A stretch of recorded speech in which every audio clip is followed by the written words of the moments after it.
आगाज में गुफ्तगू कर लेते हैं जी उसी टेस्ट के हवाले से ही। तो बात यह कि जो स्पिन विकेट्स बनाई गई थी, अब वहां पर बैटर्स की जो टेक्निक है ना, वो वहां पे हमने देखा कि काफी ज्यादा स्ट्रगल करते हुए दिखाई दिए बैटर्स। सलमान भट्ट साहब ने कल हमारे शो में कहा कि इन कंडीशंस को खेलने के लिए बल्ला और पैड जो है इनका बराबर आना या बल्ला पहले आना, पैड पीछे, ये चीजें समझने की जरूरत है, फिर ही इन विकेट्स पे कामयाब हुआ जा सकता है। बट सर सवाल यह कि जो 3 कोचेज है हमारे साथ, उनमें से कोई भी बैटर नहीं है। ठीक है, आप कहते हैं कि चले बाबर आजम इतना एक्सपीरियंस प्लेयर है, उसको उस तरह की जरूरत नहीं, वो खुद से अपना एनालिसिस कर सकता है, लेकिन जो हमने यंग टैलेंट खिलाया उनको तो इस लेवल पर जरूरत होगी ना कि कोच बताए कि इन कंडीशंस हमने बना तो दी, कंडीशंस इस पर खेलना ऐसे है, इसको इस तरह से यूटिलाइज करना है कंडीशंस को। तो तीनों कोच तो बॉलर हैं। ये बड़ा पर्टिनेंट पॉइंट है कि ये तीनों जो कोचेज है ना, इनकी अपनी जो स्पेशलिटी रही है इनके करियर्स में, ये फास्ट बॉलर्स रहे हैं। और एक बैट्समैन को टेक्निक समझाना, एक स्पिनिंग ट्रैक की टेक्निक समझाना और स्पेशली एडजस्टमेंट समझाना, किस टाइम पे कौन सी करनी है, ये आप एक्सपेक्ट नहीं करते किसी ऐसे बंदे से जिसने खुद बैटिंग एट लेंथ ना की हो। अनफॉर्चुनेटली पाकिस्तान में ही ये चीज पॉसिबल है कि एक बॉलर बैटिंग कोच लगता है। तो अब आई डोंट नो किसकी जिम्मेदारी है ये बात करना, but definitely this is something जो आप इनसे एक्सपेक्ट नहीं करते। और एज फार एज बैटिंग की बात की है आपने, तो स्पिनर के अगेंस्ट स्पिनिंग ट्रैक के ऊपर जब आपने स्ट्रोक खेलना है, सिर्फ तब आगे जाना है। बॉल जब आपकी तरफ पिच्ड है उस वक्त आगे जाना है, क्योंकि जितना लंबा अगर टर्न हो रहा है और उसके बाद कोई बॉल सीधा भी रह जाता है, तो बेहतर यह है कि आप ज्यादा बॉल को पास आने दें, बैकफुट पे खेलें, फ्रंट लेग को फ्री कर लें।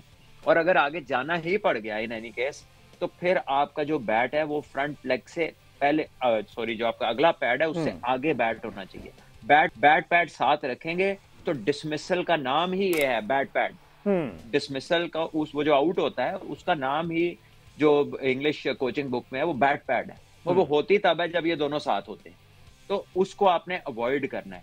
बाबर आजम फॉरवर्ड स्ट्रेच पे आउट हुए हैं, आगा सलमान फॉरवर्ड स्ट्रेच पे आउट हुए हैं, साउथ शकील फॉरवर्ड स्ट्रेच पे आउट हुआ है, उसके बाद रिजवान फॉरवर्ड स्ट्रेच पे आउट हुआ है। तो ये जो आपकी कोर बैटिंग है, 6 में से 4 आपके इस तरह आउट हुए। हुरैरा ने रिवर्स स्वीप मारी, वो एलबीडब्ल्यू हो गए, और जो आपके कप्तान है वो तो फास्ट बॉलर से आउट हुए। तो आपकी ये जो मिस्टेक है, इस पे प्लेयर्स के स्पिन विकेट के ऊपर खेलने की एक तो टेक्निक सी है, दूसरी बात है कि आपको स्वीप बहुत अच्छी मारनी आनी चाहिए। अगर आपने स्पिन को काउंटर करना है ऐसी पिचेस के ऊपर, तो स्वीप आपको अच्छी आनी चाहिए। और दूसरा यूज ऑफ द फीट, जो आपने बॉल की पिच पे पहुंचना है और आपको ट्रेन करना पड़ेगा। You have to be more fit, ठीक है, more quick on your feet, फिर ही आप ये काम कर सकते हैं। तो ये कुछ चीजें हैं जो स्पिन विकेट के ऊपर you should be able to do. इसके रेफरेंसेस है, माइकल क्लार्क का डेब्यू इंडिया में हुआ, आप उसकी बारी देख लें, ब्रायन लारा की बारियां देख लें, उसके बाद आप जो है अपने फॉर्मर प्लेयर्स को, यूनुस खान को देख लें, वो कैसे बैटिंग करते हैं स्पिनर्स के अगेंस्ट, तो आपको बहुत सारी चीजों के जवाब उसमें मिल जाएंगे। ठीक है राज साहब, what's your take on it? अगर एक तरफ अगर एक्स्ट्रा कोचेस लगाएं भी तो फिर बातें हम लोग ही करते हैं कि एक पूरी फौज कोचेस की है, लेकिन ये जो 3 है ये तो स्पेसिफिकली बॉलर है। भट्ट साहब ने जिस तरह से कहा, आप क्या कहेंगे? देखिए, जो फौज का जिक्र किया और भट्ट साहब ने इसको एक्सप्लेन किया, न जाने क्यों ये एहसास होता है, एक बड़ी पॉपुलर कॉइन है पंजाब में, बेउस्तादे। अब जिस तरीके से भट्ट साहब ने एक्सप्लेन भी किया, क्योंकि फास्ट से आउट हो रहा है, कोई स्पिनर से आउट होता है, कोई रोकते हुए आउट हो जाता है, कोई किसी को स्वीप मारनी नहीं आती।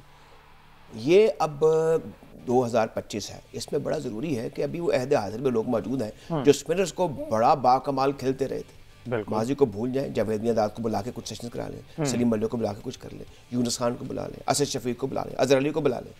मतलब ये ऐसे लोग हैं जो आपको बता देंगे कि आपकी कमज़ोरी है कहाँ। हमारा जो जीनियस है बाबर आजम, जिस पर हम सारा इन्हिसार करते हैं, वो लगता है कि पेट है खब्बे की तुर है। दूसरा भी देखिए, ये दिन भी हमने देखा था कि वेस्ट इंडीज के बारे में जो कहते थे काली आंधी है, अब उनके स्पिनर हमें नहीं खेलने दे रहे। दूसरी तीसरी बात यह है कि आपने चले कामयाब हो गया अगेंस्ट इंग्लैंड, वो आपने शॉक दे दिया उनको, ये भी विकेट बन सकती है।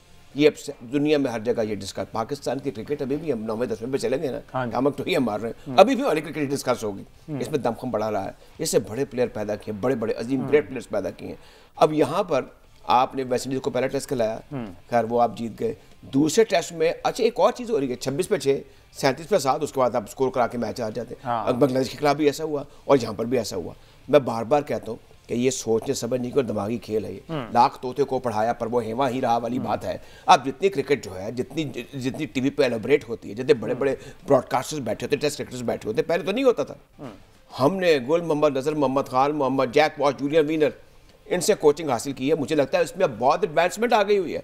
दूसरा एक और है, आपको कंप्यूटर लिटरेट होना पड़ेगा, ये जबरदस्ती काम कराने पड़ेंगे, जो आपकी शॉर्ट कमिंग्स है आप खुद उसको देख लें और फिर ऊपर आपके उस्ताद खड़ा हो अगर आप उसको समझना चाहते हैं। तो ये एक पॉलिटिकल एक एम्बार्गो होना चाहिए कि एक रुकावट होनी चाहिए कि आपने इतना टाइम आप मौज मस्ती कर लें, इतना टाइम आपको हाई परफॉर्मेंस सेंटर में देना पड़ेगा, स्पेशली आफ्टर ये एक बड़ी बेस कहूँगा शर्मनाक किस्म की शिकस्त हुई है। तो इसके बाद अब ये भी इस मैच के बाद हमजा बात अब साबित हो गई है कि टेस्ट क्रिकेट ख़त्म नहीं हुई।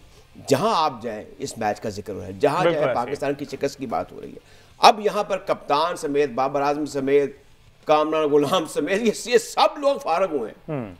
आप यंगस्टर पे भी इन्वेस्ट नहीं कर सकते, आपने इन्वेस्टमेंट किया, जो खिलाड़ी उसको मौका दिया है। अब वो जो फास्ट बॉलर करवाया, मुझे ये एक बात बताएं कि अब्बास को आराम करवाने की क्या जरूरत थी? उन पर ये क्यों स्टिग्मा लगाया कि नहीं जी ये विकेट उनके लिए नहीं है? आपने इस नए लड़के काशिफ को मौका दिया, उसने कौन से विकेटों के अंबार लगा दिए? ये चीजें ऐसी इनको वैसा देखना होगा। जी अहमद साहब, अच्छा यहाँ पर मैं आपने ये क्यों कोचेस की बात की है, इसमें एक क्वेश्चन अगर मैं यहाँ पुट कर दूँ और दोनों एक्सपर्ट अपनी इसके ऊपर ओपिनियन दे दें। पाकिस्तानी टीम के कोचिंग कंटिंजेंट में अजहर महमूद भी शामिल हैं। अजहर महमूद जो है वो ऑलराउंडर रहे हैं, कुछ ना कुछ बैटिंग वो बहाल करते रहे हैं। 21 टेस्ट मैच उन्होंने खेले हैं पाकिस्तान के, जिसमें 30 की एवरेज से उन्होंने 900 रन बनाए हैं पाकिस्तान के लिए, 3 टेस्ट सेंचुरी में बना चुके हैं। तो क्या अजहर महमूद इसके लिए कैपेबल हैं कि वो इसको एड्रेस कर पाएँ? भट्ट साहब, आप मुझे खुद बताएं कि वेयर विल ही गो? वो बॉलिंग कोच है, आपकी टीम में एट अ टाइम 7 से 8 बॉलर है, ठीक है। He is not even a spin bowling specialist कि वो स्पिन बॉलरों को बता लें। आप कह रहे हैं कि वो बैटिंग का बताएं। उनकी जिंदगी में 3 सेंचुरी हैं, 2 साउथ अफ्रीका में है, 1 पिंडी स्टेडियम में है, तीनों एक ही टीम के खिलाफ है। और जब तीनों टीमें इनके खिलाफ खेल रही थी तो 4-4 फास्ट बॉलर खेल रहे थे मैचेस के अंदर। So the specialization isn't there. What questions you have to pose, वो वहीं पे पोज करेंगे ना जहां से आपको जवाब एक्सपेक्टेड है। हो सकता है आपको थोड़ी बहुत गाइडेंस दे दें, लेकिन जो अटेंशन टू डिटेल है आंसर में, जिसने हल निकालना है, क्योंकि ये एक्सट्रीम ट्रैक्स हैं, ये वो वाली पिचेस नहीं है कि जहां पर आप कहें कि थोड़ा सा ब्रेक हो रहा है।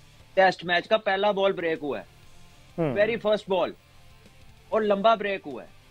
तो उसमें आपको डिटेल्ड एनालिसिस चाहिए, डिटेल्ड इंफॉर्मेशन चाहिए, परफेक्शन चाहिए उसके अंदर। और जो है उसके बाद आपके प्लेयर्स उन चीजों को अप्लाई करेंगे। And then how much load do you think कि आप उन 3 कोचेस पे डाल सकते हैं जिनकी एक स्पेशलिटी नहीं है, ठीक है। They can easily walk away and से यार हम तो फास्ट बॉलर थे, हमें कौन सा काम दे दिया इन्होंने, ठीक है। तो जब तक अंदर होगा तब तक कोई नहीं बोलेगा, जब बाहर निकलेगा तब वो जरूर कह देंगे कि यार ये तो काम हमारा था ही नहीं, ठीक है। तो द पॉइंट इज कि आप उससे क्यों नहीं बात करते जिसका काम है। आप मुझे बताएं कि आपको दिल का मर्ज हो तो आप किडनी स्पेशलिस्ट के पास जाते हैं, डेंटिस्ट के पास जाते हैं, आंखों वाले के पास जाते हैं? नहीं ना जाते, नहीं। तो पता होता है मर सकते हैं। तो यहाँ पर भी हार सकते हैं। आप रेलेवेंट बंदे से बात करें, जो बंदा इररेलेवेंट है व्हाई आस्क हिम। अच्छा पर सब ऐसा नहीं लगता कि पहला टेस्ट हम जीतने के बाद ये जो पूरी टीम है और मैनेजमेंट है बड़ी रिलैक्स हो गई थी कि हमें नुस्खा मिल गया, हमने इंग्लैंड को ढेर किया, हम इनको भी पहला हरा दिया, दूसरा भी हम इजीली जाएंगे। On the other hand West Indian जितने भी हैं उन्होंने बड़े क्विक लर्नर निकले। पहले टेस्ट मैच हारने के बाद जब दूसरे की तैयारी थी, एक प्रेस कॉन्फ्रेंस उनके कप्तान ने कहा कि we are working on it, हम स्पिन जो ट्रैक है उसको समझने की कोशिश कर रहे हैं और आप सरप्राइज होंगे कि हम दूसरा टेस्ट जो है उसकी पूरी तैयारी करके आएंगे। मेरा ख्याल हमने तैयारी नहीं की, उन्होंने बड़ी क्विक ये सारी चीजें लर्न कर ली हैं। तो एक क्विक लर्नर होना भी बहुत बड़ा आर्ट है मेरे ख्याल, जो पाकिस्तान टीम बिशमुल कैप्टन के पास नहीं है। देखिए टाइटल है स्पोर्ट का, फॉर्मेट का टेस्ट क्रिकेट, इसमें अगर आप एग्जिस्ट करते हैं ना तो you can not be a slow learner. हालांकि कुछ हैं, लेकिन most of them 99.9% are quick learners and they are quick decision makers. तभी आप ये स्पोर्ट खेल सकते हैं जिसमें मिली सेकंड्स में आपने डिसीजन लेना होता है। और it's a game muscle memory, ये पहले से बनी होती हैं चीजें, जिस पे आपने काम किया होता है ना वो ऑटोमेटिकली रिएक्ट करती है बॉडी। अब मसला ये है कि वेस्ट इंडीज ने तो सीख लिया और पाकिस्तान को फॉर्मूला मिल गया, ये दोनों बातें ठीक है। फॉर्मूला ये है कि स्पिन होगा और आप दूसरे से बेहतर होंगे, दूसरा इसमें कमजोर होगा आने वाला, तो आपने बेहतर होना है। अब इस तरह की जब पिच आप बनाएंगे ना तो इसमें बड़ा इंपॉर्टेंट एम्फोसिस जो है ना वो टॉस के ऊपर है, क्योंकि चौथी इनिंग बड़ी मुश्किल हो जाती है। पिच और डिटेरियोरेट होता है और खराब होता है, जैसे जैसे मैच आगे बढ़ता है बैटिंग मुश्किल होती जाती है।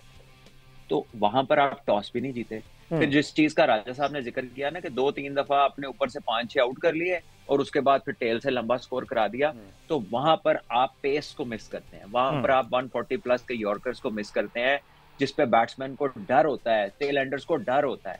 हमारे क्या बॉलिंग खेल रही है 130 135। हमारे बॉलर्स ने जो बॉल किए उतने थ्रेटनिंग नहीं लगे। आप उनके बॉलर देखिए, पहले मैच में उनका फास्ट बॉलर 3 आउट कर गया, हमारे 3 फ्रंट लाइन बैटर्स आउट कर गया। दूसरे में वो अनफिट होने से पहले पहले आपके 2 आउट कर गया, आपके कप्तान को बोल्ड किया रोज, ठीक है, उसने आपकी 2 की विकेटें ली हैं, उसके बाद वो अनफिट हो गया, वरना हो सकता है वो और भी लेता। सो द पॉइंट इज कि आपकी फास्ट बॉलिंग जो थोड़े तेज हैं, they only want to play white ball cricket, ठीक है। और जो आपकी डोमेस्टिक निकाल रही है, because you are making green wickets, वो निकाल रही है मीडियम पेसर्स, वो आउट करते हैं 30-35, उनका नाम आ जाता है। उनमें से कोई भी लड़का थ्रेटनिंग नहीं है, कोई ऐसा नहीं है कि जिसके पिछले गेंद का ख्याल हो बैटर को कि यार अगर ये बाउंसर मारेगा तो क्या होगा, अगर इसे मुझे तेज यॉर्कर कर दिया तो मेरा टो ना टूट जाए। ऐसा कोई ख्याल अब किसी ऑपोजिशन को, हमारे टेस्ट बॉलर्स को देखकर नहीं आता, जो कि वसीम बकार, शोएब अख्तर, समी, उमर गुल और वहाब और इन लोगों के साथ आता था। अभी हम इस ख्याल में नहीं रख सक रहे सामने वाली टीम।